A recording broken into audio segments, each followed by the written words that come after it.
El arte de aprovechar nuestras faltas. José Tissot. Debemos aprovechar nuestras faltas para amar nuestra miseria. El más alto grado de humildad, dice San Francisco de Sales, no consiste solo en reconocer voluntariamente nuestra miseria, sino en amarla y complacerse en ella. Y esto no por falta de ánimo ni de generosidad, sino para exaltar más la majestad divina y tener en más al prójimo que a nosotros mismos. Santa Magdalena de Pasis dice: la humildad no es otra cosa más que un continuo conocimiento de nuestra nada y un continuo gozo en medio de todo lo que nos proporciona un desprecio de nosotros mismos. A este alto grado pueden y deben elevarnos nuestras faltas. La luz con que ellas iluminan nuestra miseria no solamente deben dárnosla a conocer, sino que deben también hacérnosla amar. Todos somos capaces de caer en las imperfecciones en que caen los demás y de ninguna manera debemos admirarnos por caer en ellas. Si algunas veces pasamos un tiempo sin caer en ninguna falta, ¡qué bueno! Pero otras veces tendremos muchas caídas y cometeremos muchas y grandes imperfecciones, de las que debemos aprovecharnos por el desprecio propio que nos pueden proporcionar.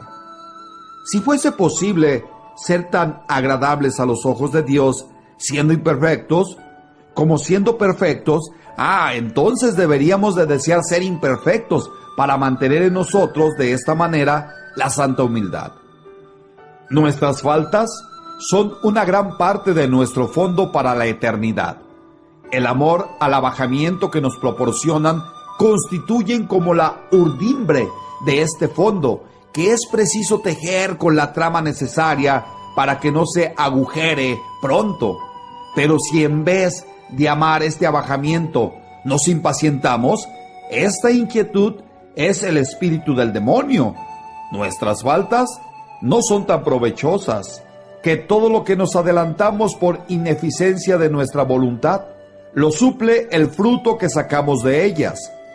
La vida es una serie de caídas en las cuales debemos levantarnos enseguida, diciendo: no lo haré más. Este modo de obrar ilumina, fortifica y estimula. Las faltas no perjudican en cuando se reparan de esta manera, pues se gana por humildad lo que se perdió por cobardía. La verdad es que somos miserables y que, haciendo abstracción de los dones de Dios, a nosotros no nos pertenece más que la nada y el pecado. Debemos sentirnos dichosos reconociéndolo y viéndolo reconocido por nuestros hermanos cuando esto puede hacerse sin escándalo. Del mismo modo que un hombre enamorado de la ciencia se siente feliz cuando ha descubierto una verdad científica y la ve demostrada y aceptada por sus semejantes. Un sentimiento contrario sería tan opuesto a la lealtad como la humildad y caería bajo la censura del rey profeta. ¿Por qué amáis la vanidad y buscáis la mentira? Salmo 4:4. Esto es solo por el respeto a la verdad. Continúa el obispo de Ginebra. El motivo por el que la humildad cristiana inspira la alegría de no ser nada y de no ser estimado en nada, más que por esto es por respeto a las humillaciones del Verbo encarnado, el Cordero de Dios, al vestir su inocencia adorable con las ropas del pecado, se dignó a aceptar nuestra condición caída en todo lo que no es pecado. Hebreos 4:15. El Evangelio nos dice las profundidades de abajamiento hasta donde voluntariamente descendió y los oprobios con que quiso ser agobiado. Pero siglos enteros de meditación no serían suficientes para hacernos comprender el ansia de humillarnos que llamaba a su divino corazón y que le impulsaba a ir en busca de las ignominias más sangrientas. Como quien va a un banquete, en su calidad de aparente pecador, el alma verdaderamente cristiana siente la necesidad de participar en este banquete de aprobios al lado de su amado. Ella, que es la culpable, no puede resignarse a dejar que el inocente apure él solo el cáliz de las humillaciones. Quiere también su parte, y la dicha de poner sus labios donde ha puesto los suyos su Dios, su Salvador.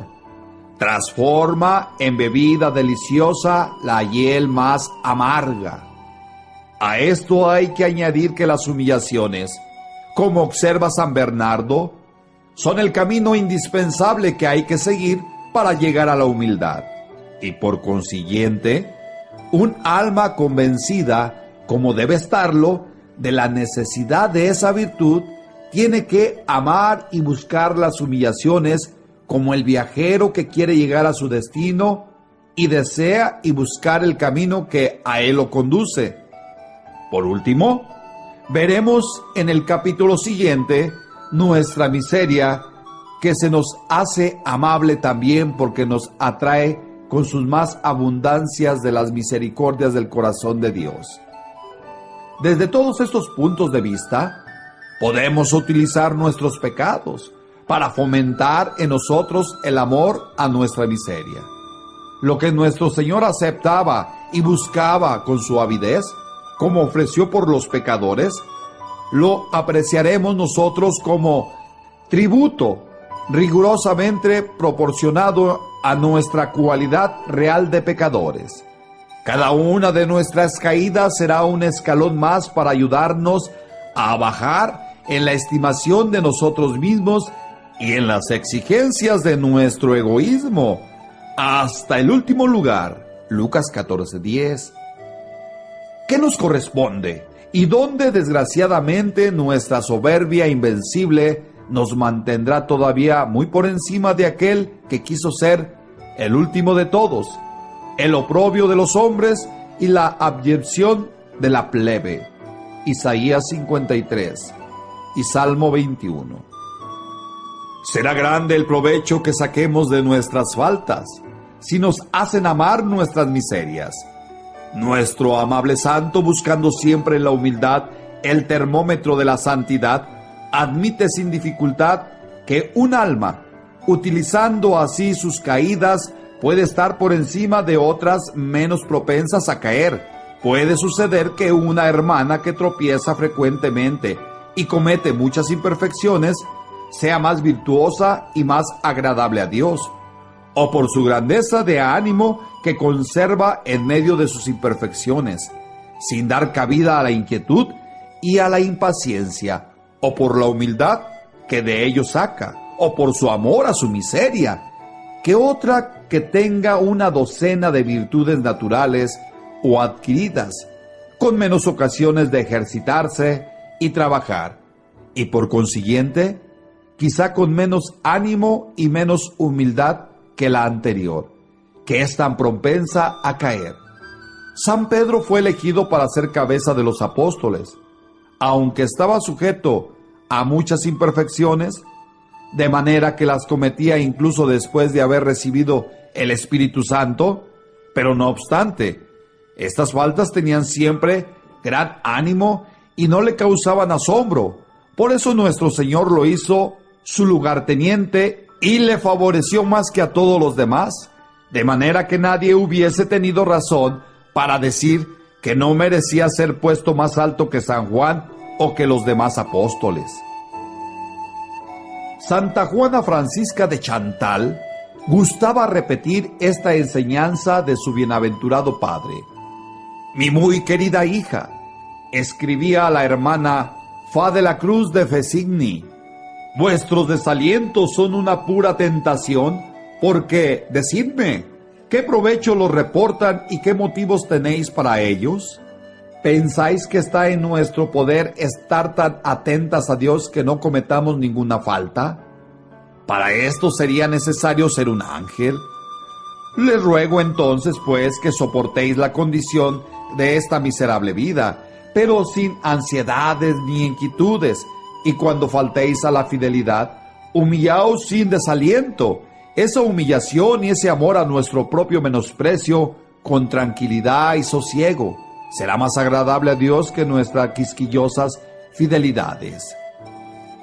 Nuestro santo doctor, parece tener tal miedo de vernos descuidar las ocasiones de despreciarnos a nosotros mismos que quisiera proporcionárnoslas incluso cuando nuestras faltas son dudosas. En estos casos, nos aconseja que nos inclinemos por o más méritos, es decir, por los méritos desfavorables para nuestro amor propio y lo más útil y provechoso para la santa humildad.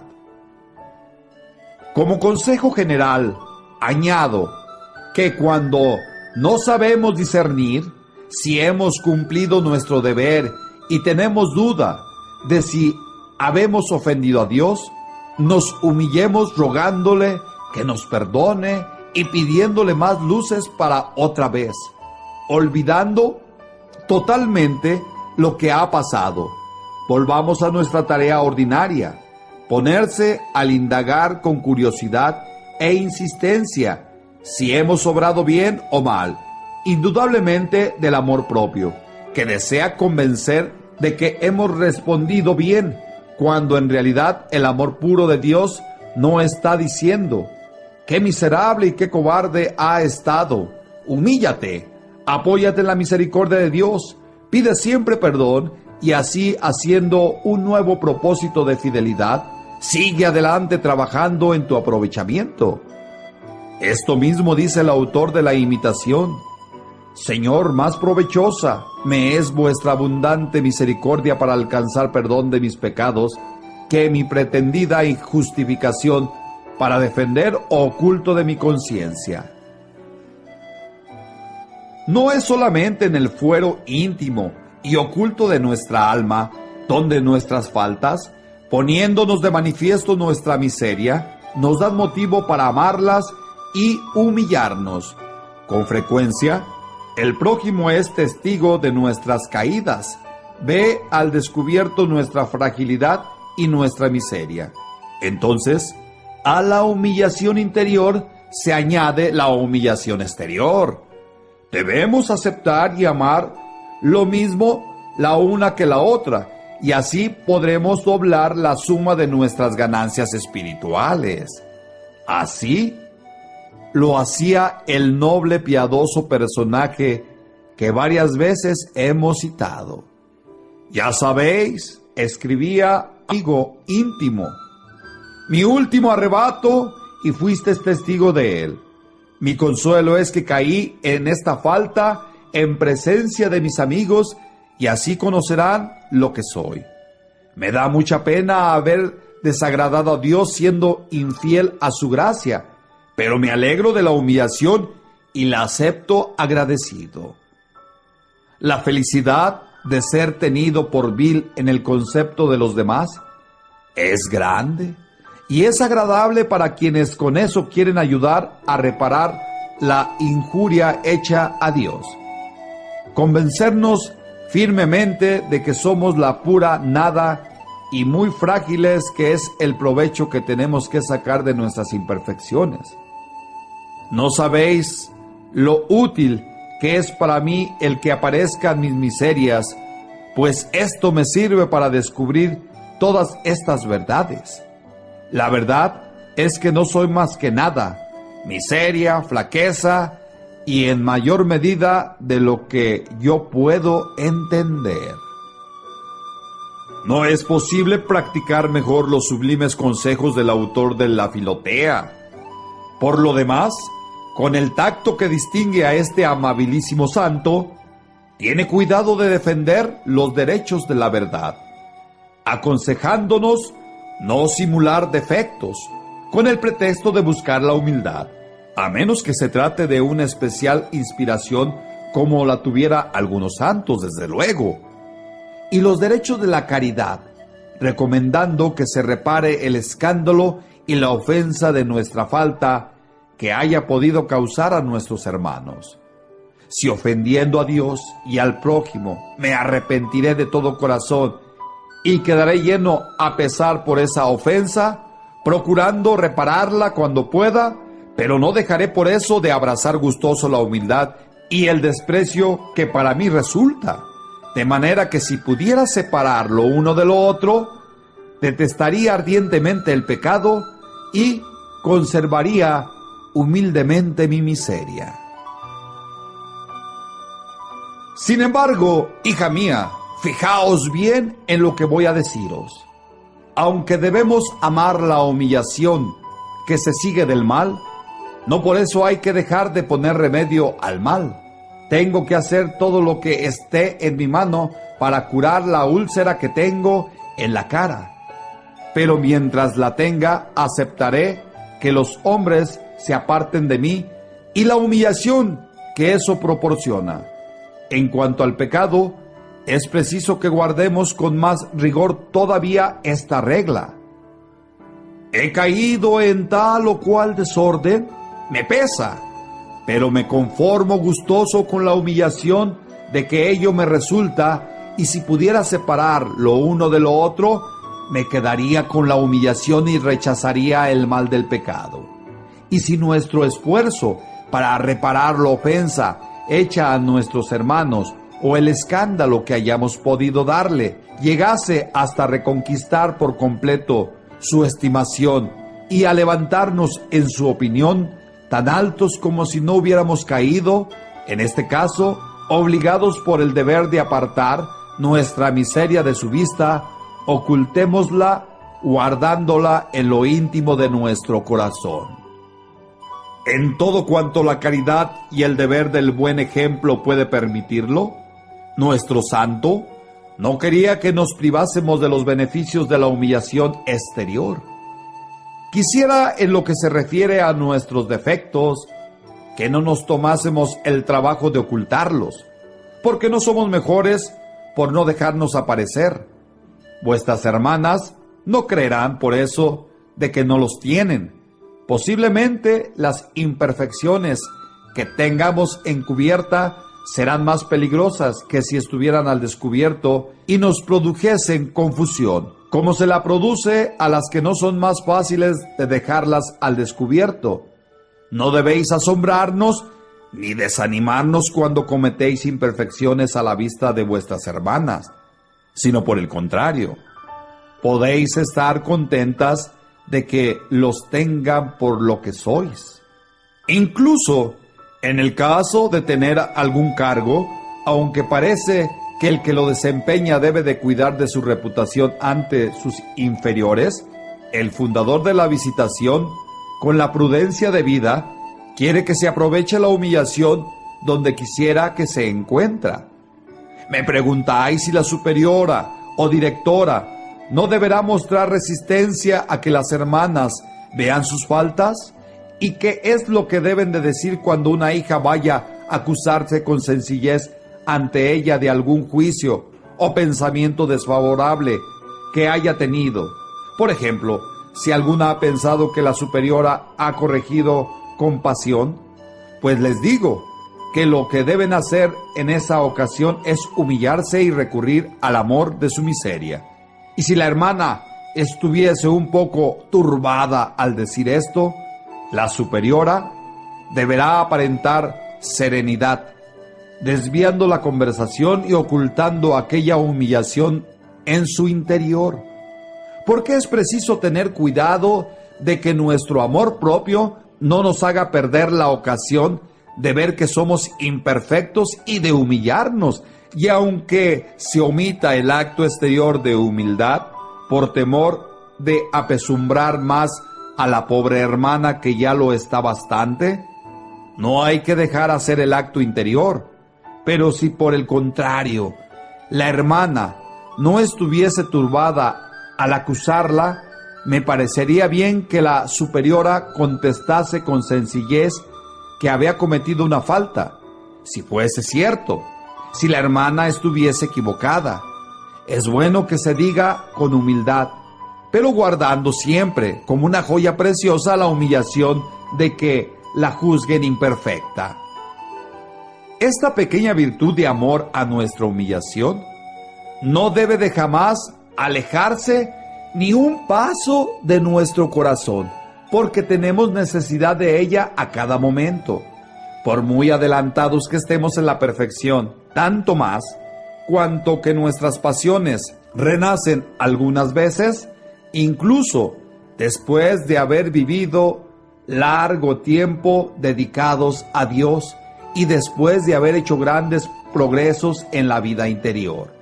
Las hermanas no deben admirarse de que la superiora tenga imperfecciones, ya que el mismo San Pedro, pastor como era de la Iglesia Santa y superior universal de todos los cristianos, cayó en una falta tan grande que tuvo que ser corregido, como dice San Pablo en Gálatas 2:11.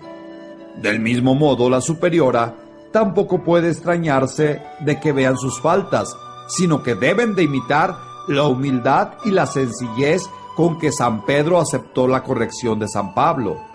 No obstante, por ser superior, no se sabe qué es más admirable: si el valor de San Pablo al corregir a San Pedro, o la humildad con que San Pedro se sometió a la corrección que se hizo por algo en lo que él creía haber obrado bien y con rectitud de intención.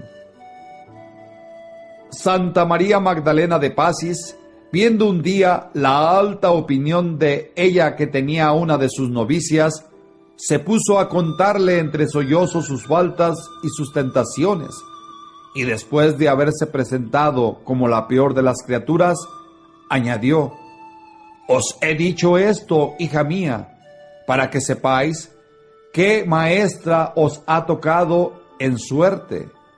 Si Dios no me hubiera traído a un claustro, hubiese acabado mis días en una cárcel o en un patíbulo. Rezad por mí para que obtenga la salvación por la bondad gratuita de Dios». Más cerca de nosotros, por el tiempo y el lugar en que vivió, una digna hija de San Francisco de Sales, elevada al cargo superiora de un monasterio, decía confidentemente a una de las hermanas: «Lo que me alegra es que mi condición de superiora mantendrá en mí la santa humildad, porque mis numerosas faltas estarán más a la vista en la oscuridad de una celda». Con mayor razón, el obispo de Ginebra quiere que cuando se tiene la dicha de ser inferior, se abracen con decisión las humillaciones exteriores, y se burlaba duramente de las almas que en esto eran blandas y cobardes. «Soy despreciada y me enojo. Esto mismo hace los pavos reales y los monos. Soy despreciada y me regocijo. Así obran los apóstoles. ¿Sabéis lo que debemos hacer cuando somos corregidos y humillados? Toma esta mortificación como una sabrosa fruta y guárdala en nuestro corazón, besándola con toda la ternura de que seamos capaces». Creemos haber demostrado con la doctrina de San Francisco de Sales todo el provecho que nuestra santa humildad puede sacar de nuestras caídas, haciendo que nos conozcamos mejor y amando nuestra miseria. Pueden levantarnos desde el abismo que ellas mismas han abierto hasta un alto grado de las más necesarias de las virtudes, y pueden llegar a ser para el alma el principio de un nuevo esplendor, según el texto de Job, capítulo 11, verso 17. El pensamiento de San Bernardo: el alma pecadora aparecerá tanto menos vil a los ojos de Dios, cuanto más lo sea a los suyos propios, por el recuerdo de sus pecados. Debemos aprovechar así nuestras faltas, y como dice Fenelón, nos servirán rebajándonos a nuestros ojos más que las obras buenas consolándonos. Las faltas siempre son faltas, pero nos colocan en un estado de confusión y de conversión a Dios que nos hace gran bien. Hay algunas sustancias que aparentemente manchan los vestidos y que sin embargo sirven para quitar las manchas. Este es el empleo que hacen los justos de sus pecados, al mismo tiempo que los detestan. Los utilizan para purificar su alma de la soberbia, que es el mayor de los pecados. Eso siempre recuérdalo. Sepamos utilizar nuestras faltas de este modo en cuanto las cometemos, al mismo tiempo que las borramos por la penitencia. Debemos igualmente utilizarlas cuando su recuerdo venga a entristecernos. Hay hierbas de muy mal olor, que después de bien secas, llegan a exhalar un aroma agradable. Hagamos lo mismo con los pecados de nuestra pobre vida.